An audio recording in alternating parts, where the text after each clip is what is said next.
E aí galera, aqui é o David, quer aparecer no próximo vídeo? Então comenta aqui embaixo, vai, o máximo de vezes que você conseguir, eu quero um salve. Comenta aí, eu quero um salve o máximo de vezes que você puder, que no próximo vídeo aqui do canal você tem a probabilidade muito alta de aparecer. Então comenta aí o máximo que puder e bora pro vídeo. As descobertas arqueológicas possuem grande valor para a história do ser humano, já que permitem que os cientistas estudem e conheçam mais sobre o passado do planeta Terra e sobre o nosso passado. Essas descobertas se tornam maneiras para se obter informações sobre o período específico daquela história. E cada vez mais os especialistas vêm conseguindo aí descobrir mais e mais coisas, e muitos dos mistérios são apresentados a todos, com a esperança que possam nos ajudar a desvendá-los. E no vídeo de hoje eu vou te mostrar uma das descobertas que deixou todos os cientistas aterrorizados.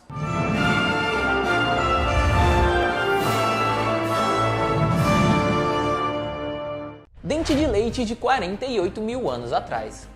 Bom, essa surpreendente descoberta que vocês podem ver aqui foi feita por pesquisadores italianos, que encontraram um dente de leite que pertencia a um menino neandertal, que morava na zona de Benetton há cerca de 48 mil anos atrás. Matteo Romandini, o principal autor desse estudo, explicou que o resultado desta pesquisa, confirmado apenas aí após uma série de análises, que sabe-se que trata-se de um dente de leite pertencente a um humano muito pequeno, ou seja, uma criança, que se acredita ser um dos últimos neandertais a habitarem a Itália. O dente canino superior de leite indica que o seu antigo proprietário era sim uma criança de mais ou menos 11 a 12 anos. Além disso, a análise genética revelou que ele era parente por parte de mãe dos neandertais que viviam na Bélgica, e este seria oficialmente o mais recente encontrado no período neandertal no norte da Itália e também um dos últimos em toda a península. Os maiores navios de guerra suecos de todos os tempos. Em 2019, os arqueólogos fizeram uma descoberta sensacional sobre os restos de dois navios de guerra do século 17. Ao que tudo indica, os navios são do mesmo modelo e pertenciam à marinha sueca, mas infelizmente tiveram seu fim no dia 16 de agosto de 1628, quando mal haviam percorrido 1 quilômetro. A dupla de navios foi encontrada nos arredores da cidade sueca de Mandeby Action, nas águas de um estreito que levava a Estocolmo, a uma profundidade exata de 50 metros. O Bassa, como os especialistas acreditam que se chamavam os dois navios encontrados, foi um dos navios mais poderosos daquela época, e foi o principal orgulho do rei Gustavo Adolfo II. Eles foram construídos cada um com mais de 1000 cavalos, seu peso era de exatos 1.200 toneladas, o comprimento da proa à popa era de 69 metros e o navio possuía cerca de 64 canhões. Bom, na época em que os navios afundaram, eles estavam carregados com 700 esculturas de heróis, entre eles personalidades bíblicas, isso mesmo, imperadores romanos e também deuses gregos. Neste famoso naufrágio, 40 pessoas infelizmente vieram a falecer, e não existem maiores registros sobre possíveis outras pessoas que estariam viajando juntamente nestes navios. Eles foram resgatados no dia 24 de abril de 1961 e atualmente está em exibição em um dos museus em Estocolmo, disponível ao público em geral. O responsável pela descoberta dos restos dos dois navios foi Jean Sampson, um arqueólogo que fez a descoberta no meio de um mergulho nas águas do Báltico. De acordo com documentos do ano de 1650, os barcos provavelmente foram afundados propositalmente pelos suecos, o que teria sido feito como uma medida de proteção contra os ataques das frotas da Dinamarca e também da Holanda. Pegadas humanas de 120 mil anos atrás.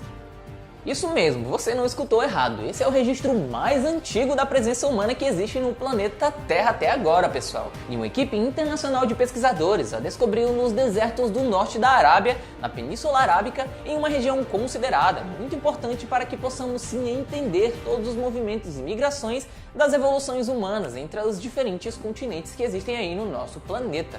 Alguns especialistas asseguram que esta descoberta na verdade não se trata de pegadas de seres humanos, mas sim de cavalos e outros animais, já que elas foram descobertas em um antigo depósito de um lago do atual deserto de Deneuve, localizado na Arábia Saudita. O líder desta investigação foi o pesquisador Matthew Stewart, no ano de 2017, que examinou os sedimentos presentes naquele antigo lago.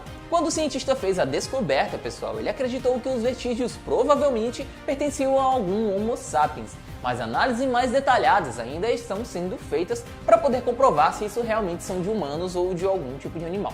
Navio de escravos maias. Arqueólogos mexicanos confirmaram no ano de 2017 a descoberta de um navio que naufragou em 1861 na costa da península de Yucatán, lá no México. O barco transportava pessoas maias que iriam ser vendidas como escravos, de acordo com o Instituto Nacional de Antropologia e História do México. Este é o primeiro navio negreiro maia que foi descoberto, um navio a vapor conhecido como La Union. Este fato surpreendeu os especialistas, porque logo depois da independência do México do Império Espanhol, ocorrida em 1821, um decreto que impedia a extração forçada de habitantes do país já havia sido publicado. Mas a descoberta deste navio mostrou que, infelizmente, a escravidão continuou por um bom tempo. E aparentemente, o naufrágio aconteceu devido a um incêndio enquanto o navio se dirigia com os escravos para Cuba. Conforme o que acreditam alguns especialistas, esse é oficialmente o primeiro navio de que temos registros que traficou os maias, os mesmos que eram conhecidos como navios negreiros, e por mais de 400 anos roubaram pessoas da África para vendê-las nos 4 cantos do mundo. A antiga vinícola dos fenícios. Muito recentemente, uma equipe de arqueólogos libaneses e alemães descobriram no mês de setembro de 2020, para ser mais específico, no sítio de Tel Burak, um espaço onde era feito vinho, lá no século 7 a.C. Esta é a prova da extensa rede de exportação desta bebida que os antigos fenícios desenvolveram, a civilização que se espalhou por toda a costa oriental do mar Mediterrâneo. O vizinho teve grande importância nesta área da Idade do Ferro, mas os historiadores e arqueólogos sempre sentiram dificuldade em achar aí alguns resquícios históricos que indicassem aí a veracidade de tal atividade naquela região. O achado, pessoal, está localizado a cerca de 8 km ao sul da cidade libanesa, chamada de Sidon, e é exatamente a antiga construção de uma barragem de vinho e dos materiais com que foi feita. Os pesquisadores confirmaram que os fenícios usaram gesso misturado com cal e fragmentos de cerâmica esmagados para fazer a estrutura em que todo o processo de criação do vinho era realizado. E os arqueólogos encontraram um grande número de sementes que provam que uvas eram trazidas sim de vinhedos próximos e esmagados pelos pés dos fenícios, o grande vazio da pirâmide de Gizé. Apesar de existirem há mais de 4.000 anos aqui na Terra, as pirâmides egípcias estão ainda repletas de segredos esperando os prontos para serem revelados, e que sempre deixam todos de boca aberta. Este achado foi feito no ano de 2017 e é uma câmara secreta da Grande Pirâmide de Gizé, construída para o faraó Quéops há mais de 4.500 anos atrás. A câmara vazia foi detectada por 3 diferentes tecnologias e análises também independentes, que mostraram que o espaço aparentemente teria um comprimento aí de 30 metros, e o seu plano poderia ser horizontal ou meio que inclinado, né, assim, ó. Ainda não se sabe exatamente o porquê da existência desse vazio ou mesmo a função dele, já que o seu acesso foi obtido de forma indireta para evitar aí danos à pirâmide. No entanto, o Ministério de Antiguidades egípcio não demorou muito aí para emitir um comunicado expressando seu descontentamento com a divulgação de informações pelos investigadores, pois consideraram que a primeira coisa que deveriam ter feito era discuti-la com o comitê deste ministério. Para Cate Espanha, um arqueólogo da Universidade de Cambridge, o vazio pode ser uma rampa interna usada para mover enormes blocos que hoje pousam sobre a superfície da pirâmide, já que conforme a construção continuasse, a rampa pudesse ser deixada vazia ou ligeiramente preenchida. De acordo com o que foi explicado por um artigo internacional da National Geographic, por outro lado, alguns especialistas em história asseguram que esta estranha sala pode conter o trono de ferro do faraó Quéops, isso mesmo que você ouviu, um material que supostamente caiu do céu na forma de um meteorito. Delphine LaLaurie. Delphine LaLaurie era uma linda e rica. A sua mansão era no centro da vida social em Nova Orleans, nos Estados Unidos, na década de 1830. Mas poucos imaginavam que por trás dessa fachada se escondia uma pessoa capaz de cometer as torturas mais hediondas e os assassinatos mais cruéis. Dentro de sua casa, Delphine maltratou seus servos a tal ponto que um de seus escravos, que estava acorrentado sem poder se mover, preferiu colocar fogo na propriedade com eles dentro, ao invés de continuar vivendo aquela tortura. Quando os bombeiros chegaram ao prédio, encontraram dezenas de pessoas algemadas, penduradas pelo pescoço e mutiladas. Embora a escravidão fosse legal nos Estados Unidos até 1865, após a Guerra Civil, ferir escravos não era permitido. A revelação de tanto horror e do que realmente acontecia entre aquelas 4 paredes gerou uma onda de indignação na cidade e Delphine teve que fugir para não ser linchada.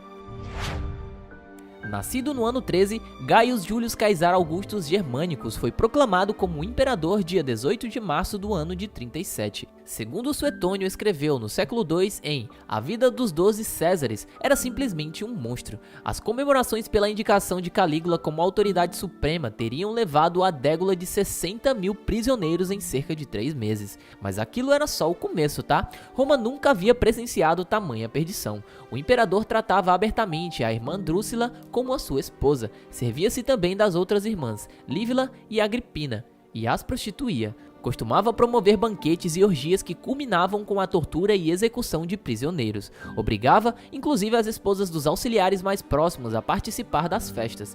Quase não houve mulher, por menos ilustre que fosse, que ele não tivesse desrespeitado, diz Suetônio. Para o historiador romano Cássio Dio, não havia homem mais libidinoso. Perdulário, suas extravagâncias incluíam pérolas banhadas em vinagre como aperitivo. Gastava tanto dinheiro que a dada hora se viu obrigado a confiscar propriedades e a criar impostos sobre tudo, até também a prostituição. Para baratear os custos de manutenção das prisões abarrotadas, ordenou que detentos fossem trucidados para servir de ração aos demais.